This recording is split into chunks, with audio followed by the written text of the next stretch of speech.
Hello and welcome back to Cars of Glasgow, and today you join me inside the 2008 Volkswagen Phaeton, so stay tuned for this video. So we're going to head off on a drive. So D for drive, and we're going to head off. Conscious we're in a large car up a small Scottish lane.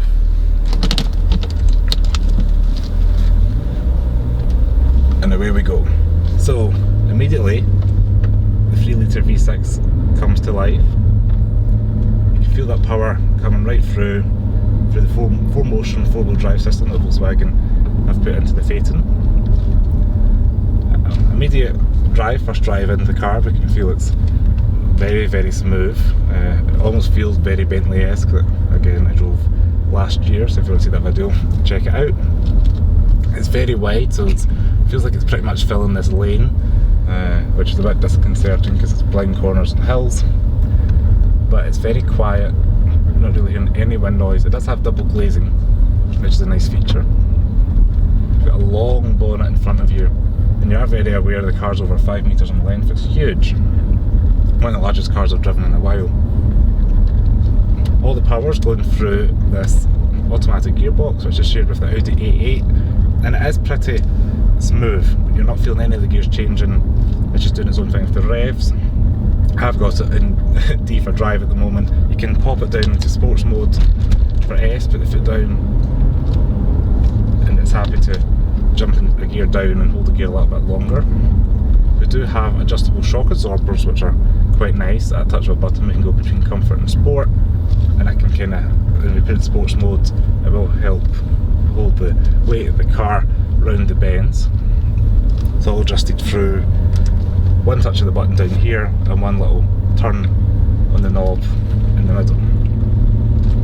You might hear a little V6 drone ahead. The Phaeton was the kind of flagship for Volkswagen back in the day. Nan Pieg, this was his swan song, along with the Bugatti Veyron, which many of you know was one of the fastest cars at the time.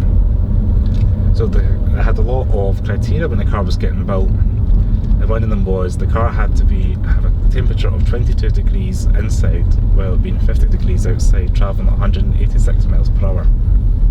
There's a long list of things on his dream list, and a lot of engineers left the project just because they thought it couldn't be done. And at the end, 2 weeks prior to launch of the car, there was only 2 engineers left, so that kind of shows you how many had left, as there was, I think, over 46, maybe 46 exactly, started with the project when it was concepted. I'm liking how kind of waftability, the wafting of the car. These big barges are lovely to drive. I'm just going to have to reverse, upcoming that Renault Capture. Is she letting us go? She's letting us go, it looks like. This is where it's tight and we're breathing in. Oops. So what was I saying? So, part of the swan song, there was this list that the engineers had to come up with, and as such the car was one of the most rigid cars available for sale back in the day. I think it's the third most rigid car in the world at the time, which is a pretty impressive feat. This didn't help matters with regards to cost. It cost over £60,000 here in the UK for a base model, and well over £89,000 I believe for this W12 model. We're having a lot of fun today with drivers on this road. It's an interesting fact that the Volkswagen Phaeton was actually owned by the Shell Corporation up in Aberdeen. We knew, so who knew? Just going over a cattle grid now. I get the impression this car wants to be in the city centre of London or on a motorway more than up a Scottish B road. So we're back into comfort mode now. 19-inch alloy wheels this car is riding on, and you can hardly feel the road surface below. Suspension is pretty well that. Steering's pretty direct as well. And the surge of power, I think the V6 is plenty for everyday driving. However, part of me being a petrol head would love to try the W12 engine and something like this, just to try it out. Maybe the V10 diesel that was in a couple of cars for a while. Speaking of engines, you do get a wide variety of petrol and diesels. So we'll start off with V6 diesel like this, and we're going to get about 28 miles to a gallon. You can get a 4 litre V8, I believe, in America, and it's quite a rare car here in the UK. A 5 litre V10, which from what I've seen of some guys on YouTube, I think you get about 17 to 18 miles to a gallon in that. And then top of the range would be the 6 litre W12, which is like the Bentley motor engine without the turbo strapped on.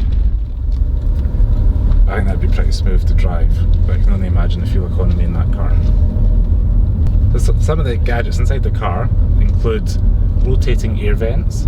We've got little lights to tell you if it's red or blue to tell you the temperature. We've got little lights as well to tell you the fan speed.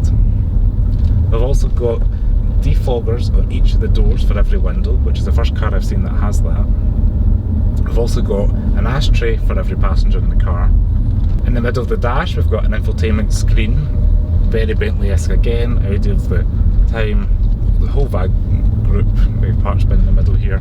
It looks like a touchscreen, but it's got big buttons at the side for things like your phone. It's got a TV, and it's got your sat nav. A little bit dated by 2021, however back in the day when this car was new, I'm sure it was cutting edge. Just below that we've got some hard key buttons for your CD, again your radio, TV and tuning, which is nice to see because nowadays most cars, everything's buried within a touchscreen.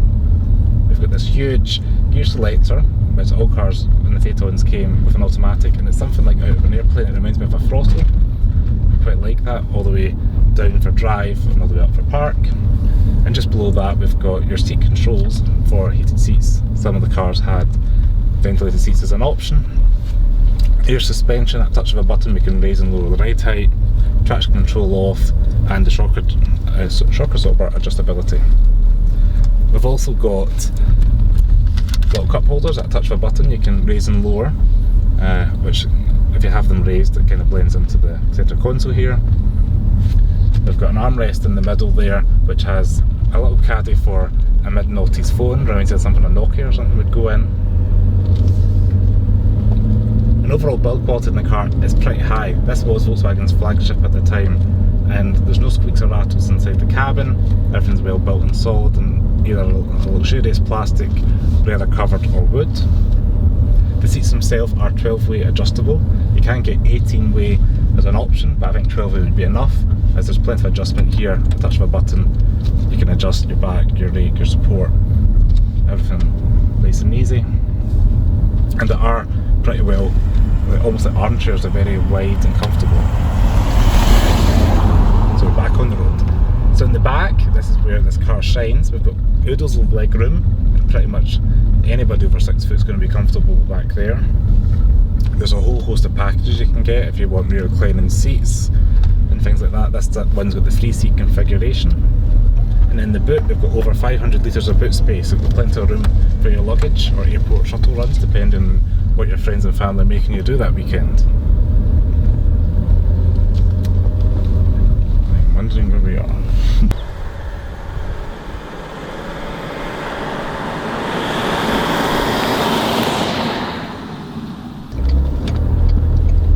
It's a little bit of acceleration,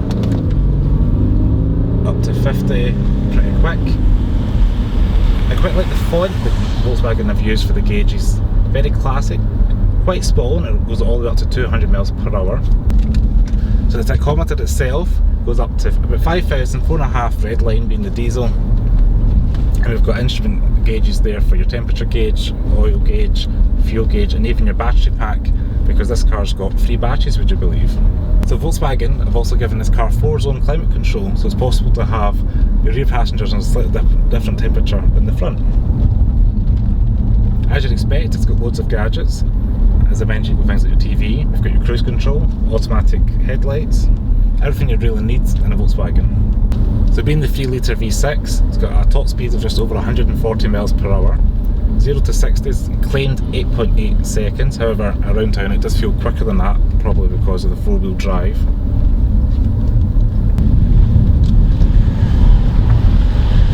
And the CO2 bracket for this car puts in quite a high tax bracket, so make sure you check that out before buying one. It is quite a rare sight here in the UK. There's less than 140 V6 Phaetons registered on the road at the moment, or taxed on the road. So the Phaeton's quite a rare sight here in the UK, and at the moment there's less than 140 taxed on UK roads, so that means it's going to be a pretty rare sight if you're going to see it out and about. And people who know will know. So at launch, the Phaeton was a worldwide product. However, after a few short years in North America, it was cancelled, and maybe about 8 years after that, it was cancelled here in Europe as well. It lives on in China as a slightly different variant, as a longer wheelbase Passat, basically. However, it was a big seller in places like China and Germany when it was out through its production years. And of course, the big seller here in the UK is the V6 diesel. So I just want to say thanks very much for watching my video on the Volkswagen Phaeton. If you like this video, please give me a thumbs up, subscribe to the channel below, comment below any thoughts or comments you have on the Volkswagen Phaeton, and I'll see you next video. Thanks for watching. Ciao.